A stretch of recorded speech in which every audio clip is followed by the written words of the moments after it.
नमस्कार दोस्तों, आप सभी का हार्दिक स्वागत है आपके अपने भक्ति और आस्था के चैनल दिव्या भक्ति कथा में। खाटू श्याम जी के भक्त हो तो चैनल को सब्सक्राइब जरूर करें। दोस्तों, आज हम आपको सुनाने जा रहे हैं एक ऐसी दिव्य कथा जो केवल एक कहानी नहीं बल्कि त्याग, बलिदान और भक्ति का जीवंत प्रमाण है। ये कथा है उस महान योद्धा की जिसने युद्ध नहीं लड़ा, लेकिन जिसका नाम आज भी हर हारे हुए इंसान की जुबान पर है। लोग उन्हें कहते हैं हरे का सहारा, खाटू श्याम हमारा। इस कथा को अंत तक जरूर सुनिए, क्योंकि इसमें छुपा है कलयुग का सबसे बड़ा रहस्य। खाटू श्याम जी के भक्त हो तो चैनल को सब्सक्राइब जरूर कीजिए। तो चलिए शुरू करते हैं। बर्बरीक महाभारत का महान योद्धा। महाभारत काल में भीमसेन के पुत्र घटोत्कच एक महान योद्धा थे। घटोत्कच के पुत्र का नाम था बर्बरीक। बर्बरीक की माता का नाम था मोरवी। बर्बरीक जन्म से ही असाधारण शक्तियों से युक्त थे। उनका शरीर तेज से दमकता था और आंखों में अपार आत्मविश्वास था। शिव भक्ति और वरदान। बाल्यकाल से ही बर्बरीक भगवान शिव के परम भक्त थे। उन्होंने कठोर तपस्या की, वर्षों तक अन्न जल त्याग कर केवल शिव का ध्यान किया। उनकी भक्ति से प्रसन्न होकर भगवान शिव प्रकट हुए। भगवान शिव ने बर्बरीक को 3 अमोघ बाण प्रदान किए। 3 बाणों का दिव्य रहस्य। पहला बाण जो युद्ध भूमि में सभी शत्रुओं को चिन्हित कर देता था। दूसरा बाण जो मित्रों और निर्दोषों को पूरी तरह सुरक्षित करता था। तीसरा बाण जो केवल आदेश मिलने पर सभी शत्रुओं का संहार कर देता था। इन 3 बाणों से बर्बरीक अकेले ही पूरा महाभारत युद्ध समाप्त कर सकते थे। मां का वचन। जब महाभारत युद्ध की घोषणा हुई, बर्बरीक युद्ध देखने के लिए निकले। माता मोरवी ने कहा, वत्स, युद्ध में हमेशा हारने वाले का साथ देना। बर्बरीक ने मां को वचन दिया।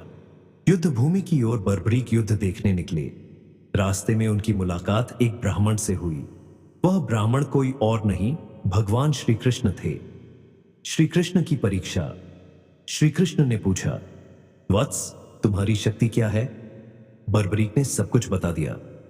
श्री कृष्ण ने कहा, यदि तुम इतने शक्तिशाली हो तो इस पीपल के पेड़ के सभी पत्तों को भेद कर दिखाओ। बर्बरीक ने पहला बाण छोड़ा।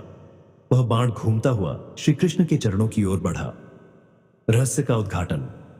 श्री कृष्ण ने मुस्कुराकर कहा, वत्स, तुम जिसे शत्रु समझते हो वह स्वयं नारायण है। उन्होंने अपना वास्तविक रूप दिखाया। युद्ध का नियम। श्री कृष्ण ने कहा, हे वीर, यदि तुम युद्ध में उतरे तो युद्ध का संतुलन नष्ट हो जाएगा, क्योंकि तुम हर समय हारने वाले का साथ दोगे और अंत में कोई भी जीवित नहीं बचेगा। शीश दान का वरदान। श्री कृष्ण ने कहा, यदि तुम अपना शीश दान करो तो मैं तुम्हें वरदान दूंगा कि कल युग में तुम मेरी तरह पूजे जाओगे। बर्बरीक ने बिना एक पल सोचे अपना शीश दान कर दिया। युद्ध देखने का वरदान। श्री कृष्ण ने बर्बरीक के शीश को एक ऊंचे स्थान पर स्थापित किया और उसे युद्ध देखने का वरदान दिया। बर्बरीक ने पूरा महाभारत युद्ध देखा। बर्बरीक से खाटू श्याम बनने तक का रहस्य युद्ध समाप्त हुआ। पांडव विजयी हुए। श्री कृष्ण ने बर्बरीक से पूछा, कहो, युद्ध कौन जीता?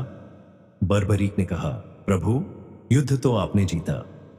कृष्ण का आशीर्वाद। श्री कृष्ण ने कहा, कलयुग में तुम मेरे नाम से नहीं, मेरे श्याम स्वरूप से पूजे जाओगे। यही से बर्बरीक श्याम कहलाए। खाटू में प्रकट हुआ शीश। कलयुग में राजस्थान के सीकर जिले में खाटू नामक स्थान पर धरती खुदाई के दौरान एक दिव्य शीश प्रकट हुआ। गायें उस स्थान पर दूध चढ़ाने लगी। खाटू धाम की स्थापना। राजा ने उस स्थान पर भव्य मंदिर बनवाया। यहीं स्थापित हुए खाटू श्याम जी। हारे का सहारा। जो भी सच्चे मन से श्याम को पुकारता है वह कभी खाली हाथ नहीं लौटता, इसलिए उन्हें कहा जाता है हारे का सहारा श्याम बाबा। चमत्कारों की श्रृंखला। आज भी खाटू धाम में असंख्य चमत्कार होते हैं। बीमार ठीक होते हैं, बिगड़े काम बनते हैं, टूटे दिल जुड़ते हैं। फाल्गुन मेले का रहस्य। फाल्गुन माह में लाखों भक्त नंगे पांव श्याम के दरबार में आते हैं। कहते हैं जो फाल्गुन में श्याम के दर्शन करे उसका जन्म जन्मांतर का दुख मिट जाता है। कलयुग का देवता कहा जाता है। कलयुग में यदि कोई देवता प्रत्यक्ष फल देता है तो वह है खाटू श्याम जी। दोस्तों, अब तक आपने सुना बर्बरीक का जन्म, उनका शीश दान और खाटू श्याम बनने की दिव्य कथा। अब हम प्रवेश कर रहे हैं उस अध्याय में जहां आस्था चमत्कार बन जाती है और भक्ति प्रत्यक्ष फल देने लगती है। अब हम जानेंगे खाटू श्याम जी को कलयुग का जीवित देवता क्यों कहा जाता है। खाटू धाम, जहां आज भी चमत्कार होते हैं। खाटू श्याम जी का मंदिर सिर्फ एक मंदिर नहीं है, ये वह स्थान है जहां टूटे हुए लोग जुड़ जाते हैं, हारे हुए लोग जीत जाते हैं और निराश लोग नई उम्मीद लेकर लौटते हैं। कहा जाता है यहां मांगने से पहले ही श्याम बाबा भक्त की पीड़ा जान लेते हैं। सच्ची पुकार का रहस्य। खाटू श्याम जी बड़े छोटे का भेद नहीं करते। उनके दरबार में राजा और रंक दोनों समान हैं। यदि पुकार दिल से निकली हो तो श्याम बाबा जरूर सुनते हैं। चमत्कार एक। टूटी दुकान से समृद्ध तक एक गरीब व्यापारी जिसकी दुकान बंद होने वाली थी, उसने आखिरी बार खाटू श्याम जाने का निश्चय किया। उसने केवल इतना कहा, श्याम बाबा, अब आपके सिवा कोई सहारा नहीं। कुछ ही महीनों में उसकी वही दुकान सबसे ज्यादा चलने लगी। चमत्कार दो। बीमारी से मुक्ति। एक महिला कई वर्षों से गंभीर बीमारी से पीड़ित थी। डॉक्टरों ने जवाब दे दिया, पर उसने श्याम बाबा का नाम नहीं छोड़ा। फाल्गुन मेले में नंगे पांव दर्शन किए। कुछ समय बाद रिपोर्ट्स सामान्य आ गईं। डॉक्टर भी हैरान रह गए। खाटू में घंटी क्यों बजाई जाती है? कहा जाता है खाटू श्याम जी के मंदिर में घंटी केवल आवाज नहीं, संकल्प का प्रतीक होती है। जब भक्त घंटी बजाता है तो वह अपने मन का बोझ श्याम बाबा को सौंप देता है। नीले फूल और श्याम बाबा। श्याम बाबा को नीले फूल अत्यंत प्रिय है। नीला रंग उनके श्याम स्वरूप का प्रतीक है। जो भक्त नीले पुष्प अर्पित करता है, कहा जाता है उसकी बाधाएं धीरे धीरे समाप्त हो जाती हैं। फाल्गुन मेला, भक्ति का महासागर।